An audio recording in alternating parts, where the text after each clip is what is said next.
Well, he says, you know, it's written all over your face. You're afraid of going to a seance. But he says, I know you. He says, you're going to come. And then he started telling me how brave I was when I was aboard ship, you know, different things. He says, you're not the same man, you're changed. You're chicken. That's all I needed to hear. I said, when do we go to a seance? So one Saturday evening, we were in the place. It was the very first time. Very beautiful place. The medium was a lady. She had a gorgeous new home in Montreal. And there were about 20 invited guests there, which I was one of them. And she communicated with the spirits for different people there.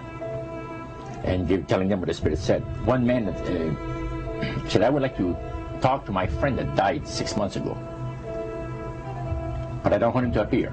Just want to talk to him. Because he says, I don't trust you talking to my friend for me.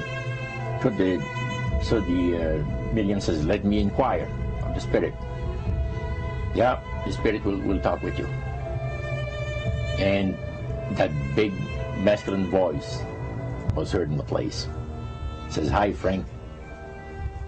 It's nice of you to ask for me to talk with you. And they had a little chat.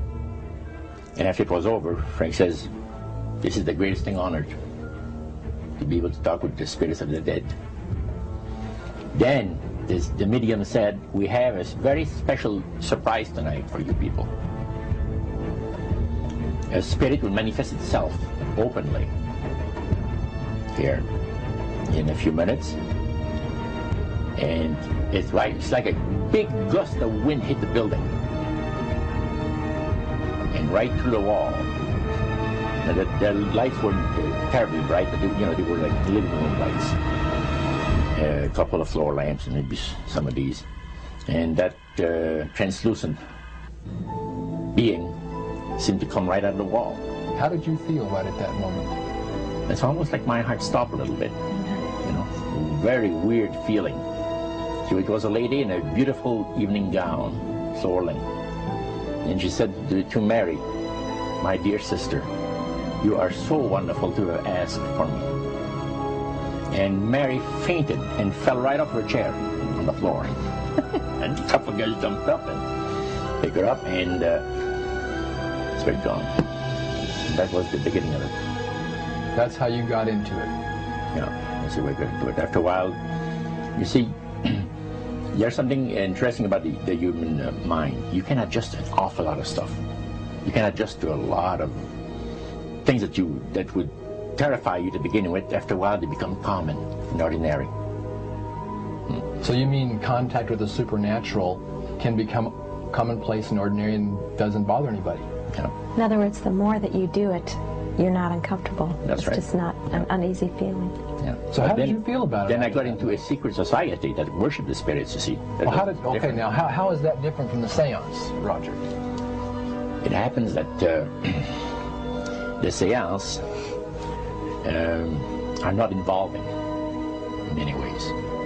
But when you get into a secret society of spirit worshippers, then, and especially when you're invited there by the direction of the higher-ups in the spirit world, you never get out of there alive. And this is exactly what my friend and I were up against. We didn't know anything about. And there was a very, very popular big band leader. Jazz musician? Band, yeah, very famous. And one night we went to one of these seances, and he was with his wife. So Roger, you're at this restaurant. What happened? We sat there, and we had our favorite alcoholic beverages, you know. And as we talked, the band leader says, I want power. I go right to the source of power. And he says, how do you think that I became famous the way that I am? Well, I said, you must have had some good luck. Well, he says, there's no such thing as good luck. He says, there's either some power working for you somewhere, or you don't get ahead in this world. Not in my type of occupation. So it went from there. We got talking about spirit worship. Did it intrigue you?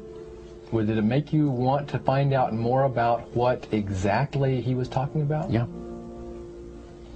So he said the supposed spirits of the dead that you're talking with are demon spirits. They're fallen angels. They're beautiful beings. Just set it out, just like that. Oh, yeah. It didn't make you uneasy when he said they were Well, it shocked you a little bit, something that you first hear mentioned to you. He said, you guys have got a great future ahead of you. Because we've been told, the high priest of our society, secret society, has been told that the master has very special plans for you too. Now, what did he mean by the master? Satan.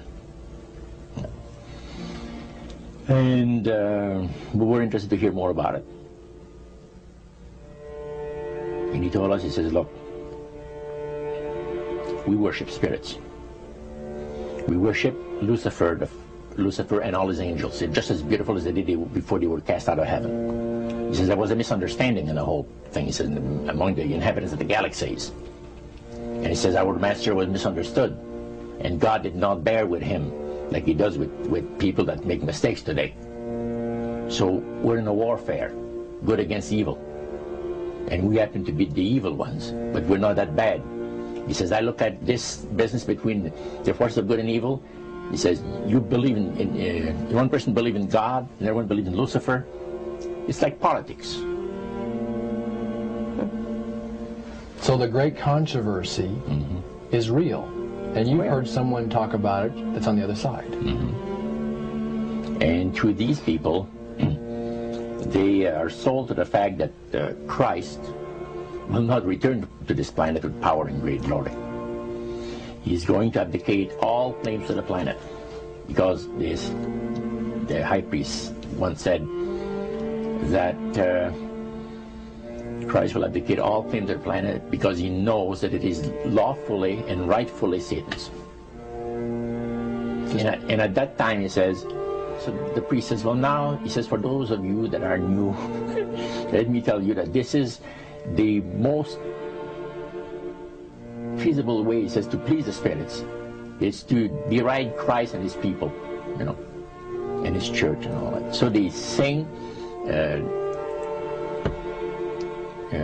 out of Christian hymnals. They didn't sing Christian words to the hymns, however. Well, they changed a lot of them. Yeah. And not for it's a form of blasphemy. Yeah. Such as you see today in the rock music world. You see the entertainers, they have these crosses. The ladies got earrings, crosses. The guys got crosses. This is a form of blasphemy, a form of deriding Christ. You see. Spirits cause the people to do that, to find pleasure in wearing this type of emblem, which is the cross is the emblem of the crucifixion of Christ for the Christians. Better to reign in hell than serve in heaven, is that it? Why not? I'm here on the ground with my nose in it since the whole thing began. I've nurtured every sensation man has been inspired to have. I cared about what he wanted, and I never judged him. Why? Because I never rejected him, in spite of all his imperfections. I'm a fan of man! I'm a humanist. Maybe the last humanist.